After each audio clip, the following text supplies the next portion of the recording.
raz a navždy k týmto báchorkám. Goda, ktorý z prezidentského paláca riadil tú príšernú kampaň eliminácie všetkých názorov. Nahlasovali, keď niekto kritizoval, že pani prezidentka pribrala. Títo páni, ktorí sa ináč bežne vyhražajú žalobami novinárom alebo satirickým stránkam, teraz vyrábajú príbeh, že ja a niektorí kolegovia úradníci sme kontrolovali americké sociálne siete a rozhodovali o tom, aké názory sa tu môžu šíriť. Vysvetlím to rovno na konkrétnych príkladoch, pretože klamu až sa práši.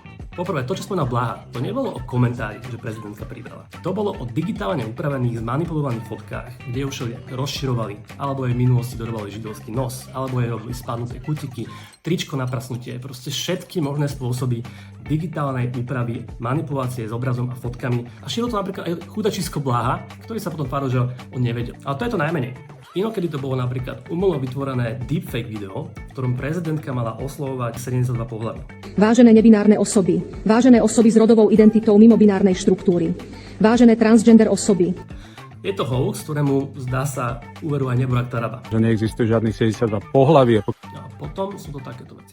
Ty vybaná reptiliánska mne vypíšeš šek, lebo ja prídem za tebou, vytrhnem ti ten hrtan pred tvojimi deckami. Áno, v štáte sú ľudia, ktorí toto riešia a aj so sociálnymi sieťami. Bolo to tak za minulé vlády, je to tak dnes a bolo to tak aj za predchádzajúcej Ficovej vlády. Tie rozhodnutia samotné ale robia sociálne siete, nie ja alebo nejaký úradník. V mnohých prípadoch ani nevyhoveli a nechali tie veci tak. Preto je totálny nezmysel celý príbeh o tom, že partia úradníkov sme tu rozhodovali o tom, čo sa bude šiť. Najmä po teroristickom útoku na Zámockej. Prešla komunikácia štátu so sociálnymi sieťami pod Radu pre mediálne služby práve preto, že sa to zefektívnilo, aby sa tam neposielali blbosti. Jednou z prvých vecí, ktorú riešili, bol manifest strelcov zo Zámockej.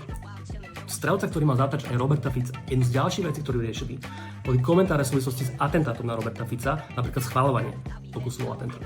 Takže pán Tarada, pán Blaha, ak ste za absolútnu slobodu slova, čo tvrdíte, ak ste proti tomu, aby štát komunikoval so sociálnymi sieťami, povedzte ľuďom otvorene, čo to znamená. Že sa môže šíriť nielen digitálne manipulované video, ale aj manifest teroristu, ale aj detská pornografia, ale aj schvaľovanie pokusu o atentát, pretože to je absolútna sloboda slova. Tak buďte v tom konečne konzistentní. Keď sa bude šíriť video s vašou tvárou na investičné podvody, keď bude virálne deepfake formou vašich blízkych, vtedy hovorte, že to je v poriadku. A keď si o vás robia srandu na zomri, tak už máte slzičku v očiach. Už sú statusy, ktoré vyzývajú voči TK, že má konať polícia a tak ďalej. Vy máte tú moc a používate ho spôsobom, že keď sa vám nepáčil riaditeľ verejnoprávnej televízie, pretože mal iný názor, tak ste ho proste celú zrušili.